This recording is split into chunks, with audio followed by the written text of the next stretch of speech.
Hey everyone, welcome to today's video. Welcome to the Gaming Daddy channel. Thank you very much for tuning in. I appreciate you guys a lot.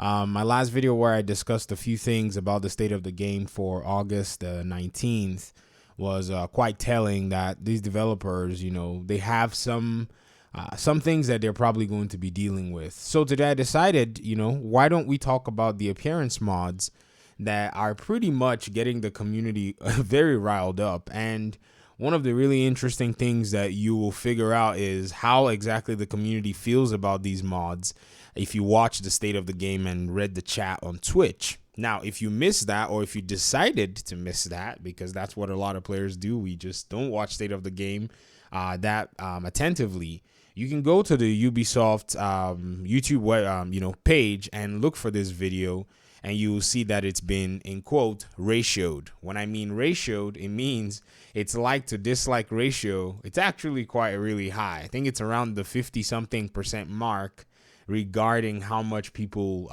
appreciate the message versus how people don't. This is a very good way to kind of figure out how people are feeling. Right now, yes, like to dislike ratio is at 52% exactly.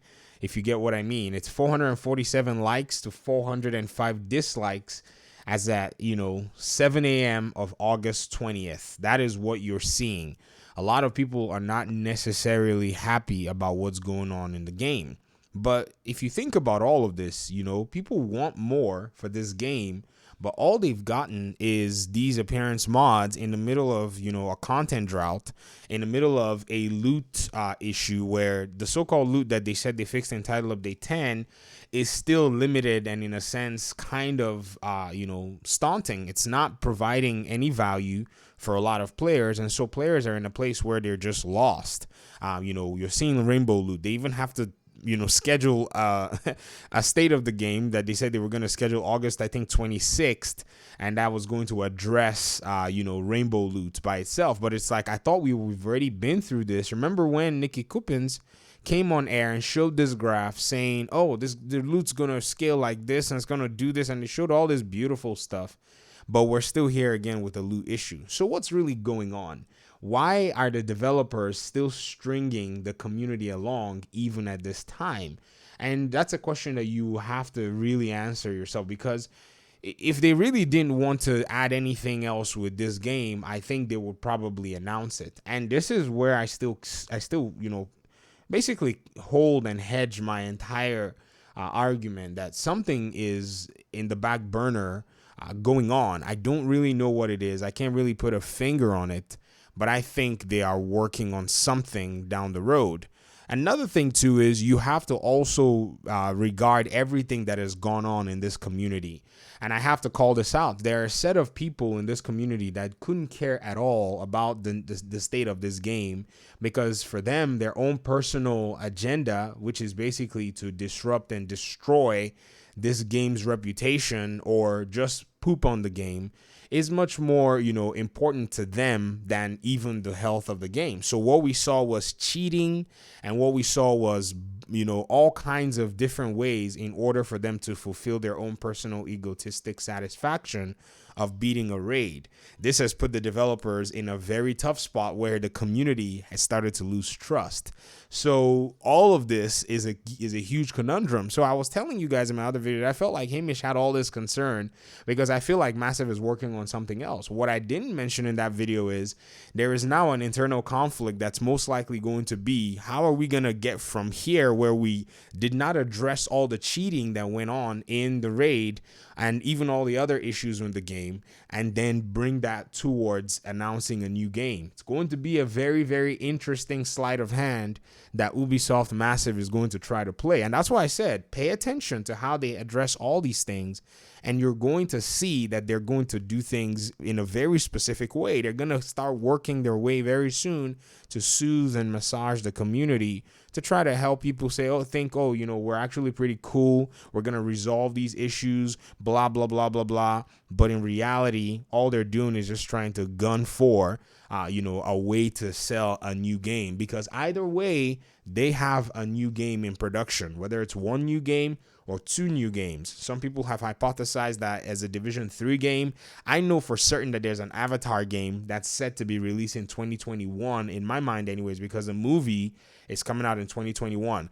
As much as you might say the Avatar game is not going to be good or whatever, they're going to put out a marketing campaign. Lightstorm, or wherever their names are, the studio that does Avatar, the movie, is working in conjunction with them. Everyone's going to be putting out a big budget to try to get that movie in place. So keep in mind and, basically be attentive to what's probably going to happen. And I'm making this video because I want to hold the developers' feet to the fire, because they abandoned a lot of the things that really do make the game, unique in a sense. They abandoned a lot of things that, the game could have benefited from early on. And they've given these mods, these, I don't know, whatever the heck they are, in a time where a lot is being asked for, in a time where, the community knows exactly what it needs. They've decided to abandon that. And I think this trend started right at the onset of Division 2.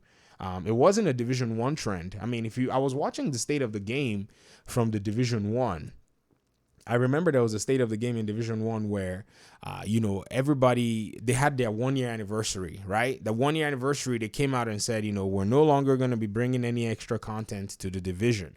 And the entire community went in an uproar. I was watching it again yesterday. It's available on SkillUp's channel. I think they've removed all their Division 1 state of the games from their channel. So SkillUp is the only place, well, not just SkillUp, there are a lot of other people too who have, this content. And the community threw a fit and said, what is wrong with you people? What kind of talk is that? And they quickly went, oh, no, calm down. And then they gave resistance and that area of the map. So what we're seeing right now is kind of a way where they're probably going to transition into that. And at any rate, it's either they do right by their community, or they know that they're going to be in a whole world of hurt. And so right now is a very defining moment for them to see exactly what they're going to do, because they can ignore all the facts all they want.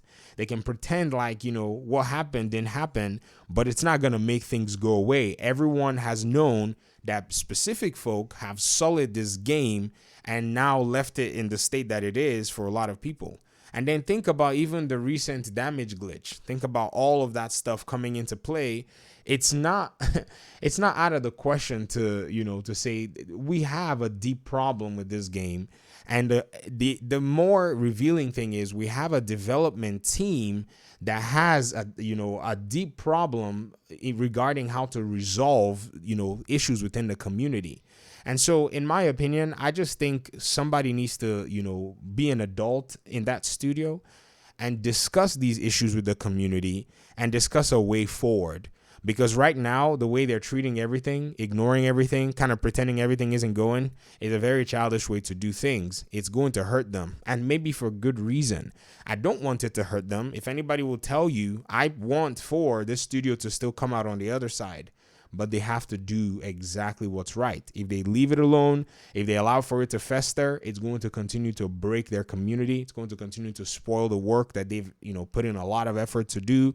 Because this game, to me, is a very solid game. It has its quirks. It has a lot of issues with it. But nonetheless, it is not a game that you can just ignore. It is not a game that you can just throw aside. It is definitely a game that's worth redeeming.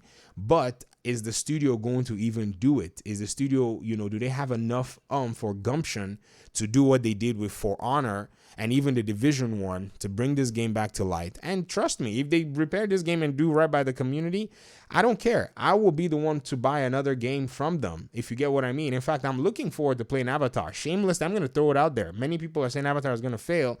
I don't know if you're a prophet or something, or if you've seen the future, but until we get there, then we're going to figure it out. But guess who the community is going to, that's going to receive the marketing primarily for that game?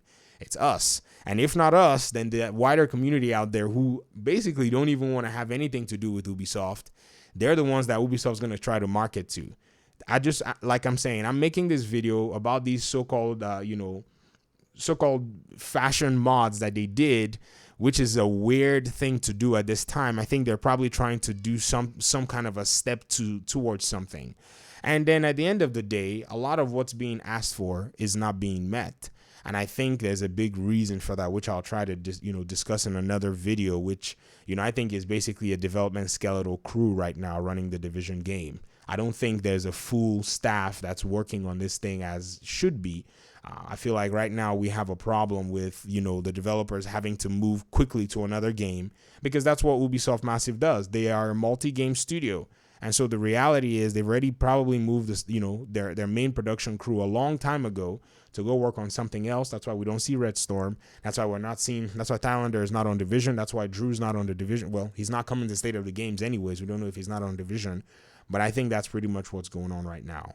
Anyways, I like the way the conversation is going. You guys have been talking about a few things, and so let's just keep it going. Maybe we'll see some change if we continue to hold their feet to the fire, if we continue to talk about the issues, if we continue to point out the phonies that continue to ruin this game because of their own selfish agenda. Perhaps that's probably going to bring things back to light, and then the developers may understand what direction to go, because looking around doesn't seem like they want to address these things head on. And I've watched the State of the Games the past 2 weeks and nothing has been addressed. And so I'm like, you know what?